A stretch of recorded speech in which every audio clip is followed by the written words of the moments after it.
Movies, television, books. Music, games, comics. Pop culture is one of the things that makes life worth living. And pop culture can be a window into your soul. Welcome to Blew My Mind, where Shrink Tank contributors share personal, mind-blowing pop culture experiences. I'm Dr. Craig Pohlman, neurodevelopmental psychologist, author, Beatles fan, Trekkie, and Yoda disciple. I'm Dr. Melissa Miller, therapist, author, film producer, above-average snowboarder, and Harry Potter fan.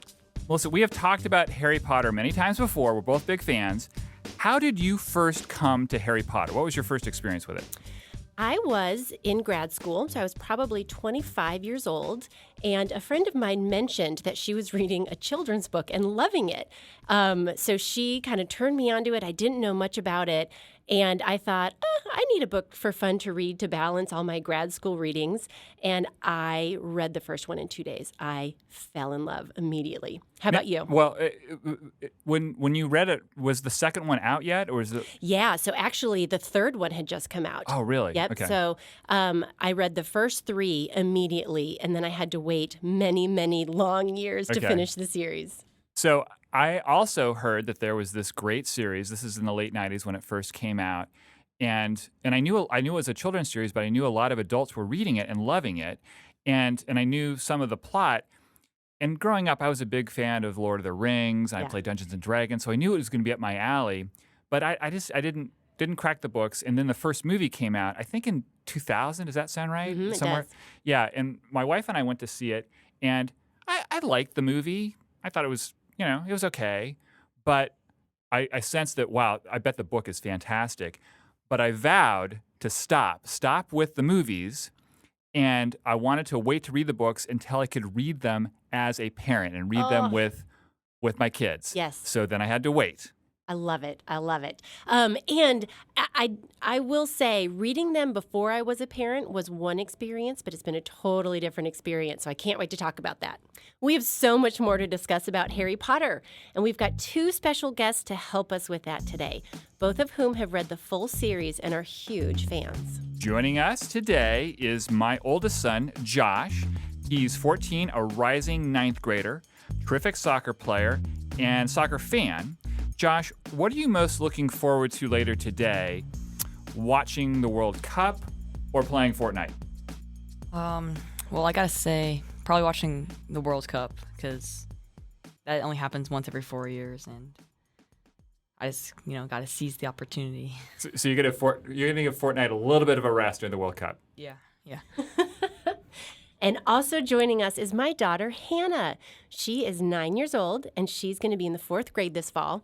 Sunday, she's leaving for 2 weeks at sleepaway camp. And Hannah, what books are you planning on taking to sleepaway camp?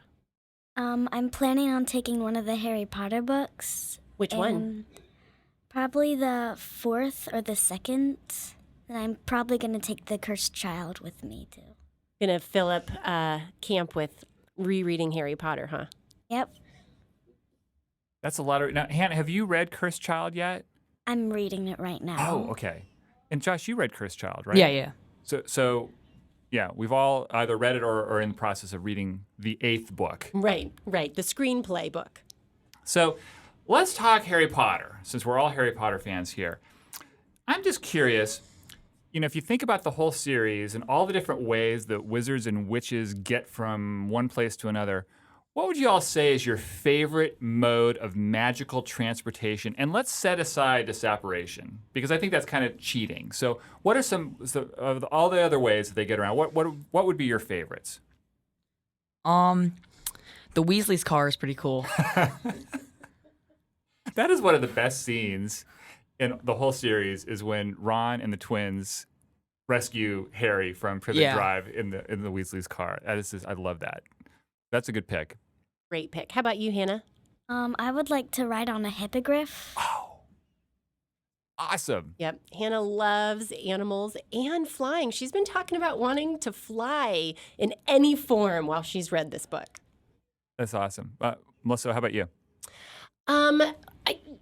Well, since I can't talk about the one I would go with, I think I'd choose something like the Flu Network, because you get somewhere else really fast and you don't have to drive in a car for a long time. That sounds awesome to me. That reminds me of one of my favorite scenes from the series when It's in Goblet of Fire early on when Mr. Weasley and Ron and the twins come to rescue Harry from Privet Drive, trying to use the Flu Network, not realizing that the Dursleys had boarded up the fireplace and they had to burst through. And then the twins put out what was the jinxed candy that they put out that Dudley ate? Oh yeah, yeah. It was 2-ton toffee or Yes, something, and yes. he got love. Oh, and then that scene wraps up when the Mr. Dursley doesn't give Harry a proper goodbye, and then Yes. Mr. Weasley stood up for Harry, and I love that. I'm a big fan of the Night Bus. Oh, right. It's the wizarding equivalent of Uber. Except it's huge. You in an can have all RV. you can take a nap on there. Yeah. You can have a picnic. It's like a hotel. It's awesome. I so wish there was a night bus. That scene I thought was hilarious in the movies because you don't realize kind of how fast and out of control it is, and it's hilarious to watch people rolling all over the place. Yeah. All right. So here's another question. So which Hogwarts house do you think you all would be sorted into? You're as a first year at the Hogwarts school. Gryffindor, because I'm pretty brave and I like to do a lot of cool things, and I'm a risk taker. I agree. I think you'd be a great Gryffindor. How about you, Josh? I'd probably go with Gryffindor too because I'm also very brave, and I could also see myself going in Hufflepuff because I'm kind of a leader in some ways. Those are both good picks for you. I've definitely thought of Gryffindor for you. I also can see some Slytherin in you. And I could see the Sorting Hat having a similar quandary sorting you that it had with Harry. Like that his first instinct was Slytherin, and this is because you're ambitious and you're cunning in a good way. And I'm thinking more of your competitive nature, but you're thinking, oh no, I want to be a Gryffindor. And I think the Sorting Hat would honor your request just like it did for Harry. Dad, what if I am put in Slytherin? Albus Severus Potter. You were named after 2 headmasters of Hogwarts. One of them was a Slytherin, and he was the bravest man I've ever known. But just say that I am. Then Slytherin House will have gained a wonderful young wizard. But listen, if it really means that much to you, you can choose Gryffindor. The Sorting Hat takes your choice into account. Really? Really. How about you, Craig? I'm a Gryffindor. No, Ravenclaw. Some people think that, and I think, if the Sorting Hat had any sort of difficulty, it would be between Ravenclaw and Gryffindor. But I've taken several quizzes, and it always comes up Gryffindor. Those aren't always true. Sometimes they're random. Josh, why do you say Ravenclaw for him? He seems like he's very intelligent, and it's like a scholarly person. Oh, I can thank totally you. see that. Thank I can you. totally see that. Well, I feel a little uncomfortable sitting with 3 brave Gryffindors, and I think I'd be a Hufflepuff. Yeah, I just think I would kind of I don't really stand out for bravery or risk taking or evilness. But loyalty I'm a good friend. and fair play, Yeah, yes, yeah. for sure. I think Hufflepuff is a good pick for you. Definitely see you there. All right, so let's. Josh, you mentioned the World Cup in soccer. Yeah. Let's think about the wizarding sport of Quidditch and the Quidditch World Cup. What a great scene that was from Goblet of Fire. So, if we were all Quidditch players, what positions would we be? What do y'all think? I could see myself being a seeker. Yes. Even though in soccer you play. I play right back. So a defender, Yeah. which would be the equivalent of beater, right? I guess. Yeah. The closest. But I think seeker would be a good pick for you. What do you think, Hannah? I think I would be a seeker too because I have a really good eye for things. Mm-hmm. You can find lots of little things, and the flying too. Yeah, you'd be an excellent seeker. One thing that I just have to share is in our everyday life, Hannah doesn't love sports. She doesn't love running, doesn't have a desire to play sports. She's into dance and music and art. But when I asked her if she would want to play Quidditch, she said immediately, "Of course." So I think that's pretty cool. I think I'd be a beater. I really like and was good at softball hitting. I like tennis. I think I've got. I think good stroke? could. Yeah, a good stroke. I could really connect with those balls. I think I would be a keeper. What's the other position that? Well, chaser. Yeah, no, not chaser. Right. Chaser. There are 3 chasers, right? Yeah. There's 3 chasers. Actually, wait. I think you'd be a chaser. You know what? I think you're right because chasers work. There are 3 of them. They have to work in tandem. I think I would be very good at that. I tend to be good at team sports and cooperating. So, yeah, thanks, Josh. All right. So at Hogwarts, so we're Quidditch players. Let's also think about what classes we would like. What would be your favorite class to take at Hogwarts? Defense Against the Dark Arts. It just seems like a cool class. Just like learning how to fight off like evil monsters and stuff like that. Just sounds fun. For sure. As long as you have the right teacher, right? Not Snape. Hannah? If flying was a subject, then that would be my favorite. But if it's not, then it would be Defense Against the Dark Arts or Charms class. Why charms? Because I just like the sound of it, and I like seeing things go up or like do what you want to do with your wand. Yeah, truly that magic, the Wingardium Leviosa. Very, very practical magic in charms, I think. Everyday magic use. That's good.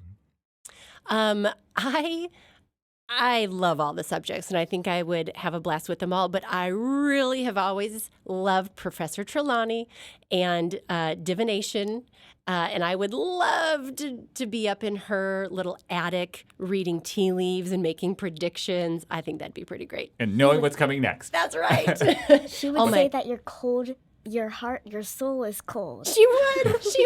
She would predict my death. But I secretly think sometimes I've got my own witching skills. So I think I would really appreciate pretending to hone them in that class. I think I would really like potions as long as Snape wasn't the teacher. So Josh reminded me that Slughorn. Slughorn, right. So I think Horace Slughorn, right? Yes. So he was the potions professor preceding Snape. Yeah. And then in Half-Blood Prince, when Snape became the dark arts teacher, Slughorn came out of retirement and took over potions. Right. So, yeah, I guess potions from Slughorn. That'd be my pick. How about graduating from Hogwarts? What profession would you want to have in the wizarding world? I'd want to be a Quidditch player. For sure. You'd go pro. I want to be a teacher. At Hogwarts? Mm-hmm. And what would you teach? Defense Against the Dark Arts or Excellent. Charms. Excellent. I love it. Gosh, I don't know. What are you going with, Craig? Well, being an auror would be really cool, but I don't think that would really suit me. So I'm going to go with sort of a lighter version of that, which would be a job like Mr. Weasley's in the Muggle artifacts. Yeah. So I think if I was in the wizarding world, I'd be fascinated by Muggles, and I'd want to know how their different machines work. So I'd be very similar to him.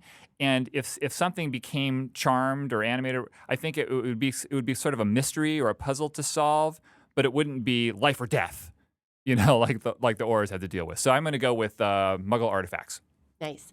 I'll be honest, I don't feel like I have a really good grasp of all the career options as a witch. But I do think I would maybe like to have a store in Diagon Alley where I'm brewing things, whether it be special potions for people or remedies. I could see myself really liking that. All right. So let's go around and let's talk about favorite characters. And what's your favorite Harry Potter character? Luna Lovegood or Harry Potter. Why Luna? Because she's mysterious and she likes animals and she's just cool. She is. She's Mysterious and quirky, too, right? What are her quirks that you really love? She wears radish earrings, and I like her voice.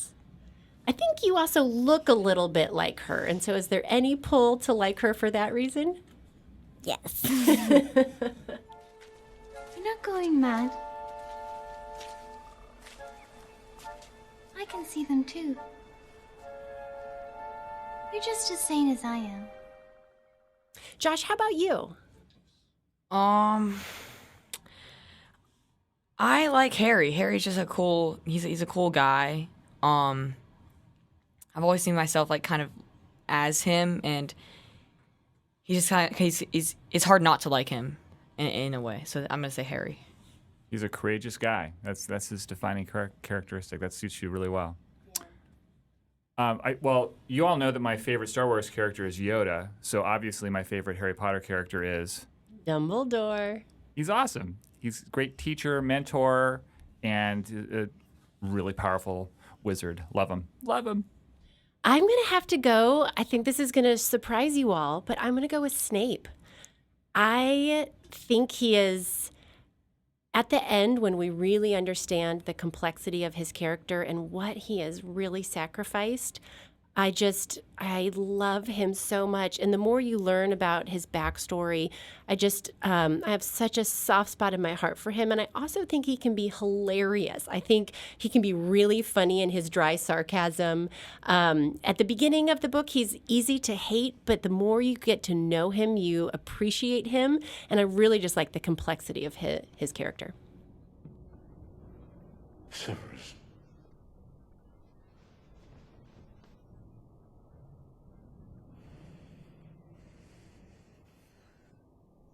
Please.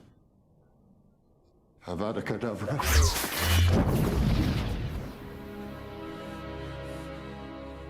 All right, now what's our favorite Harry Potter book? And let's set aside Cursed Child, and partly because Hannah hasn't read that entirely yet. So of the 7 books, what's your favorite?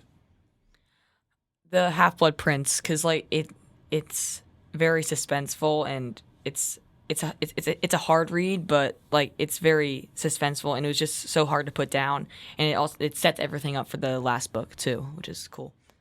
I think that's my second favorite. Gruelingly suspenseful. Yeah, I agree. I feel like it's where it really shifts from really kind of a lighthearted fantasy to like a really intense story. I agree. It's a great book. You know, I have to say that by the time I got to the books, and reading with Josh, I'd heard bits and pieces of what happened, and so I'd heard that Dumbledore dies, but I didn't know where, and I didn't know anything having to do with Snape, that it had anything to do with Snape. So really from the 4th book on, I was waiting for that shoe to drop. I was waiting for Dumbledore to die at some point. And so when he and Harry go to the cave, I thought, this is it. This is it. He's going to buy it right here. And so that made that scene really, really suspenseful, and it was an absolute page turner. Agreed. Hannah, what's your favorite book? I like the Goblet of Fire because I just think it's really intense at the end, and then the books before that aren't that intense. They're just like a happy life at Hogwarts. Yeah. You also were talking about how much you liked the 7th book. Why? No, the second. Oh, the second. What was it about the second book? I liked the flying car, and when they crash into the Whomping Willow, I thought that was cool. So great. I'm going to agree with you on the Goblet of Fire. That's my favorite book too. It still has some of the lightheartedness and mysterious. You're still learning about what magical life is. There's a little bit of romance in it. There's the competition, so you're learning about more of the wizarding world. Everything about it, I thought it was just this right mix of darkness and light. We really have our first loss. We lose Cedric Diggory in that book. Everything about it was the right balance for me. I also am a fan of Goblet of Fire, and there are a lot of cool things that happen in it. The Triwizard Tournament, that funny moment I mentioned earlier with the Weasleys coming to get Harry with the Flu Network. But two things happen in that book that are really important for the series. One is that you start to appreciate the breadth of the wizarding world. Going to the World Cup and seeing all these other witches and wizards and seeing the international nature of that community, that was really cool. And also, it's when the whole series takes this darker turn with Voldemort returning, and it's like game on at that point. And I just love it. All right, so let's talk about specific scenes that we really liked across all the 7 books. How about you, Josh? The scene at the end of Prisoner of Azkaban when Harry finally gets his his Patronus and saves Sirius, that was really cool. I liked that scene a lot. Yeah, that's a beautiful scene. It is. It is suspenseful and breathtaking. I agree. I love that moment. Hannah, what's yours? I think I haven't watched the 7 movie, but I think I would like the scene where he's in his head and he's talking to Dumbledore. Oh, right. And yep. This morning we were talking about it, and you were also describing the moment right before he kind of goes into his head and talks to Dumbledore. Tell me about that moment. I just sort of like that scene because it like was weird how there was this weird creature in the corner just crying or whimpering, and how it was all white and how it looked like King's Cross, but he didn't know where he was. Yeah, it was kind of hard to make sense of. You also were talking about the scene right before where Voldemort kills Harry. I liked it when he faked that he was still dead.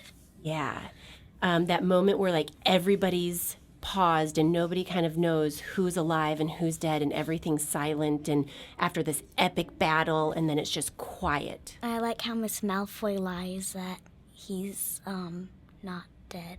Yes, how the love of her son makes her come to the good side, and really she's kind of the tipping point for the dark side to lose. That's right.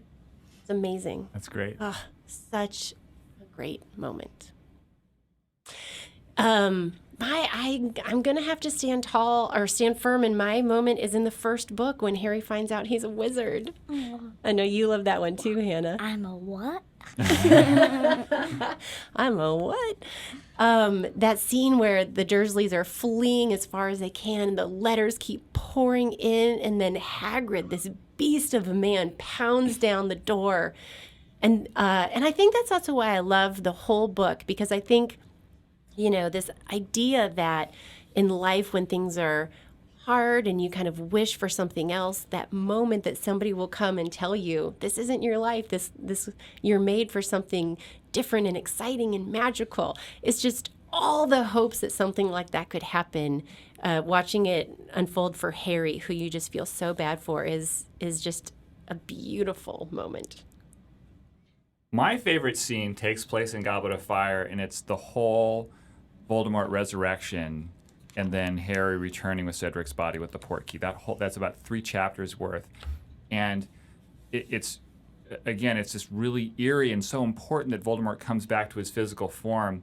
But the moment within that scene that is my single favorite is Priori Incantatem. So Voldemort and Harry are dueling their wands, which share the same phoenix feather. It's from Fox, right? Didn't Fox, Dumbledore's phoenix? Provide the feathers for both those wands, and so all the victims, the most recent victims of Voldemort's wands, come back kind of as ghosts, and it's so powerful how Harry's parents talk to him briefly, and Cedric is there. I just love that scene. Harry, when the connection is broken, you must get to the portkey. We can linger for a moment to give you some time, but only a moment. Do you understand? Harry, take my body back, will you? Take my body back to my father. Let go.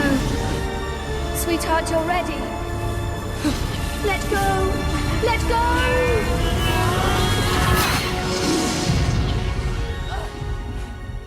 All right, so I mentioned before that when I waited to read Harry Potter to read it with you, Josh, and you were in 3rd grade Yeah, that's when we at started. the end. And so what made you suddenly want to read Harry Potter? I'm not even sure. I forget, I think. I think I just saw the series, and I saw that some people were reading it, and I was like, I'm kind of interested. Like, what is this? And I just said, can we read the series? And, of course, you said yes. For sure, right. And so the first 3 books I read to you. Yeah, I read out yeah. loud to you. And then that took us from the end of 3rd grade through summer. Mm-hmm. And then when 4th grade started for you, you had Goblet of Fire, and you just plowed through it. I finished it, like, within under a week, I think. I had so much trouble keeping up with you. We decided to read in parallel. So I read on my own, and you read on your own, and I was just sneaking at any moment I can to keep up with you. And I'll tell you that Goblet of Fire was really gratifying to read, but I missed reading it together. And so, do you remember, we struck a compromise. So for the final 3 books, we read separately until the final few chapters, and then I read to you. So we enjoyed the finale of each of those books together. How'd you all read them together? So I've been waiting a long time to read these books with my kids. And How many times do you think you've read them on your own? I have read them on my own. I've read 1 through 4 probably at least 10 times. Wow. And 1 through 7, the last 3 I've probably only read 3 or 4 times. But it's been a while, and I've been trying to figure out when the right time to read them with my kids was, and I finally broke down. I had thought I'd wait till 4th grade, but I finally broke down when Hannah was in 3rd grade. But lo and behold, Hannah didn't want to read them. Do you want to say why, Hannah? I don't know why I didn't want to. I just said, this doesn't sound like a very interesting series. Yep. So it turned out that I was begging Hannah to read them with me. And her little brother, who is just a year younger than her in school, also begged. And she finally said, fine, we'll read them. And so we read the first one out loud. And when was it that you realized you actually loved this? Like the 4th chapter of the book. What was it then? What? What happened in the 4th chapter? Why did you love it? I just started liking it because I didn't know it was going to be like this magical. Yeah. And now you're full on nuts about it. Yeah, and Colin's not. So we read the first one. It probably took us 3 weeks to get through it, reading it out loud. And then Hannah read one right after the other, and she just finished the 7th this week. So yesterday. Yeah. So it took all of 3rd grade, and she read all the Harry Potters. So as she's been reading, have you been reading along on your own? I have not. So You haven't memorized, though. I do. Every once in a while, I'll ask her where she's at, and then I might pick up the book and quickly kind of read the chapter just to refresh my memory. But Hannah she brought her books every day to school and snuck in reading time in between classwork. She stays up in her bed reading every night. This was kind of her own private reading journey. She really wanted to read it on her own and not have out loud reading. How come? I just like reading to myself because, like, you always stop every chapter of the book to say, what do you think? What do you think? What do you think? It's true. I want to talk about it a lot. Can you blame your mom, though? It's so much fun. Well, Josh, 2 moments stand out for me in our shared reading experience. One was in the middle of Prisoner of Azkaban, and this is the Quidditch Cup final. Oh, yeah. And the final was between Gryffindor and Slytherin, and had been building, and Gryffindor had not won the cup in years. And this is when Draco was the seeker for... Draco. Draco was the seeker for Slytherin. And the game was just so exciting. And towards the end of that chapter, I could not get the words out of my mouth fast enough because I wanted to find out what happened. And when ultimately Harry and Gryffindor triumphed, I mean, I was crying, I was cheering. I got up off your bunk bed, and I was like, yes, I was so pumped. I just love that scene. That's one of my favorite scenes of the whole series. And then, of course, the finale. Yeah. So, there are a lot of we work with a lot of Harry Potter fans. Yep. And people knew that we were closing in on the end of Deathly Hallows, and someone gave me a bottle of butterbeer. And so as I was reading the final few chapters of Deathly Hallows to Josh, you and I shared a bottle of butterbeer, and we came to the finish, and we finished the bottle of butterbeer, and then what did you do? I put it up on my bookshelf, and it's still there. It's still there. It's your piece of memory from that reading experience. Yeah, I remember when Mrs. Weasley killed Bellatrix or whatever, and yeah, I just specifically remember reading that scene. I read that to you, right? Yeah. That whole finale, so great. Such a great moment. I think my favorite moment, it was such a different experience reading this series with my children than reading it on my own. And so I really wanted to make it feel magical when we started it. So we would always read it outside. We would have a fire, the lights down low. So it just felt a little mysterious and magical. But one scene especially stood out for me in the first book when Harry discovers he's kind of walking through through Hogwarts during Christmas break. And he finds the mirror of Erised. Is that how we pronounce it? And reading this as a mother, this scene right here, he says he sees his parents in the mirror, and the J.K. Rowling writes, "The Potter smiled and waved at Harry, and he stared hungrily back at them, his hands pressed flat against the glass as though he was hoping to fall right through it and reach them. He had a powerful kind of ache inside him, half joy, half terrible sadness." And I don't think I've ever cried so hard in my life. And tears are streaming down my face. My voice is shaking. Both my kids are looking up at me like, what's happening here? But it was just so sweet to read. Just the love between a mother, between parents and their child. And to read it with my kids was just a really... I will never forget that. That's really beautiful. So, any last thoughts about what makes Harry Potter so great as a series? The characters, they're so cool and fun, and we get to see them develop and change throughout the whole series. And just like when you look at how the characters, how they start and then how they finish is totally different. That's just really cool about it. Agreed. There's so much growth, and you really come to love them, don't you? Yeah. How about you, Hannah? Why do you love Harry Potter? Because I like the magic, and I really like magic, and it's about magic, and magic is awesome. Good. You know, I have to say, I was talking with my niece the other day. Apparently, I talk about Harry Potter all the time. But we were talking about Harry Potter, and she was saying how cool it is to...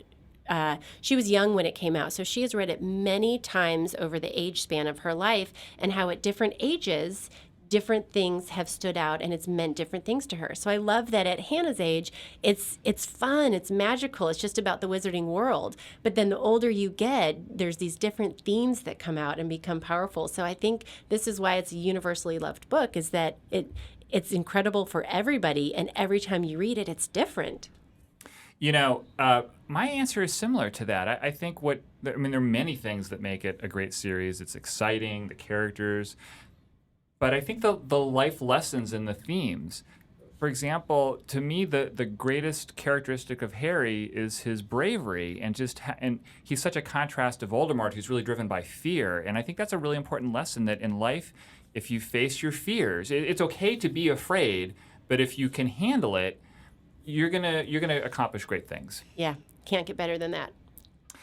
So it's time for us to ride the Flu Network, catch the night bus, or fly our brooms out of here.